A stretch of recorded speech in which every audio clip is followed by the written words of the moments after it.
Hey, good evening, everybody. Hey, this is Eddie coming to you on behalf of the Erudition Network. Hey, I'm so happy for everyone who has taken the quiz that we put online about a couple of months ago that has a new renewed interest. I thank all of you who have gone on and attempted that quiz. I will say some of you I see in the results you started, but you didn't finish. Hey, the quiz is not about being right or wrong. It's about knowledge. It's about actually learning something. So even if you click through it and you got everything wrong, I hope that you walked away with some kind of better understanding about the history that led black people to the United States, and also learn something about what constituted the issues that led us into slavery.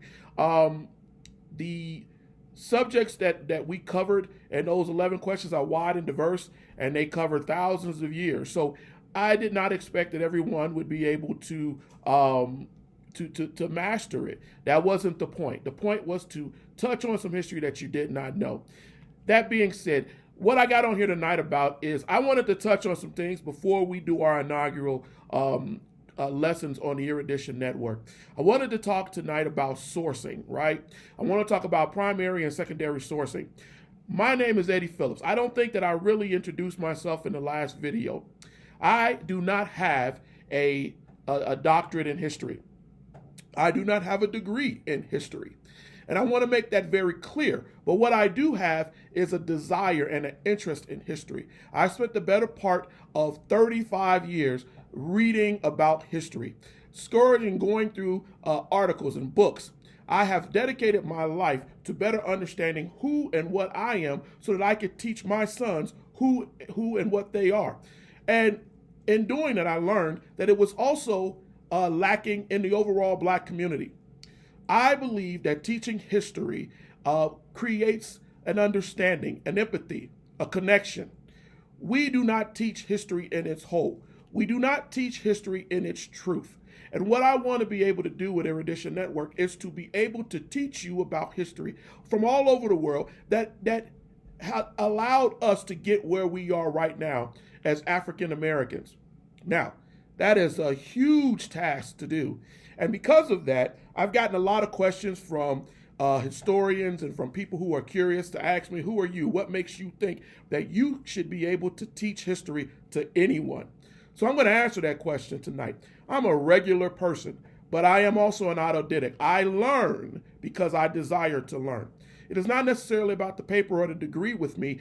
It's about the ability to be able to learn and then by result teach others to learn how to learn. So that is what my goal is. Erudition is not about Eddie's history. It is about teaching you history in its truthfulness. Now, in order to do that, we have to properly source our information. So for a lot of you who are not academics, let me tell you how that is done. We look at primary and secondary sources. Primary sources are those things that were left behind by an actual individual. So say Columbus, I use him always as an example. He wrote logs. He kept meticulous notes. We know what the voyages of Columbus were about. We know what he did. We know about the murders, the mutilations. We know about the rapes. We know about all of the things, both horrific and good, that Columbus did when he came over here. Now, having said that, we also have information from his sons, from the people who served with him, who took notes also. Those are secondary sources, right? Those are people who were around and can validate those things that happened with Columbus. History is about primary and secondary sources. Now, why is that important? Because when I hear academics who come up and say, well, who are you to tell me about history? There is an interesting thing with African American history. What has happened throughout the thousands of years of history is that the idea of African Americans in history has been a non-interesting, uncomfortable situation. And we know that it is based off of racism, xenophobia. It also offers slavery. You cannot tell the people that they are worth anything if you want to enslave them. We also know that historians had called Africa the Dark Continent, and that there is historical record where people have said there is no history that came out of Africa. Those are lies. right? We have primary and secondary sources that tell us the history and the people who lived in Africa and what came out of northern, southern, and middle Africa. But why do we not have that in our history books? Why are our children only taught about slavery and those tribes who sold people into slavery? Why do they not know about the Carthaginians? Why do they not know about the African Phoenicians? Why do they not know that our people sailed around Africa well before the Europeans who are credited with doing it first? Why do we have people who have said that they are discoverers who in fact were rediscoverers? We know what the truth of the matter is.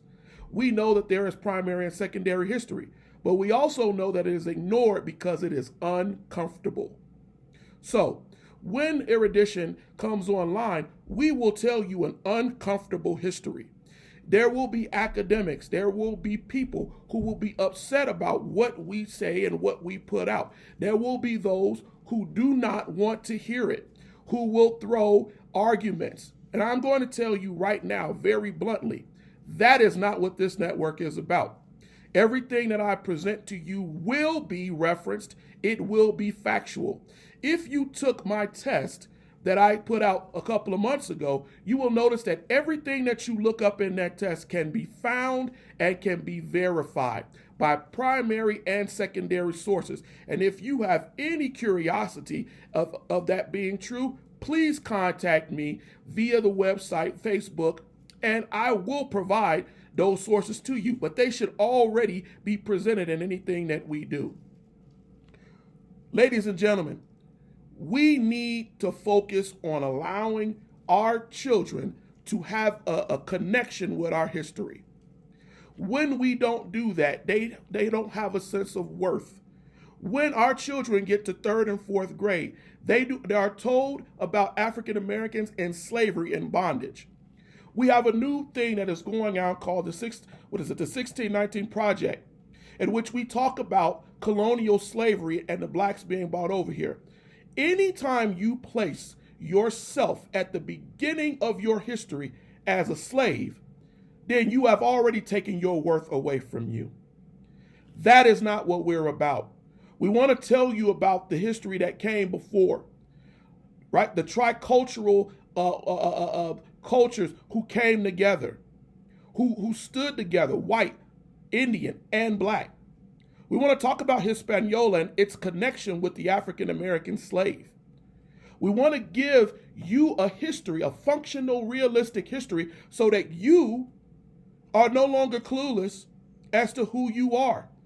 We want to talk about the church's involvement in the enslavement of both the indigenous people, and the black people, and why that happened. We want to talk about why Columbus, the Columbus exchange, is not just about vegetables and animals exchanging. It's about the idea of taking people and calling them an infidel and calling them to be below or non-human, and what that did to the rest of the world, and that went on for centuries and led us to what then became African American slavery. Ladies and gentlemen, I'm not here to try to get you to hate anyone. I am here to get you to start asking questions. For many of us, we have gone through school and we have sat down and we've learned history, and our children currently are learning history, and we do not ask questions. We just take the history as it is and try to get through it. But we don't understand that a lot of that is conditioned history to make us not ask the requisite questions. Have you ever asked yourself, when you sat in these classes to learn about George Washington, John Adams, Thomas Jefferson, Ronald Reagan, Woodrow Wilson, did you ever ask yourself who wrote those history books? For what purpose did they write about this person? What was the ideas behind it? What was the political motivations?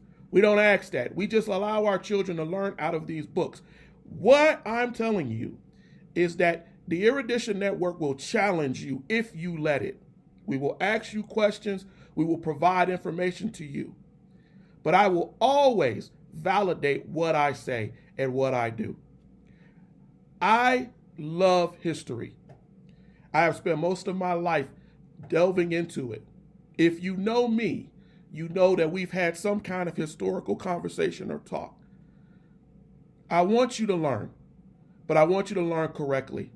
I want you to ask the requisite questions. I want you to challenge, but I also want you to understand that it will be uncomfortable. That's all I really wanted to cover tonight.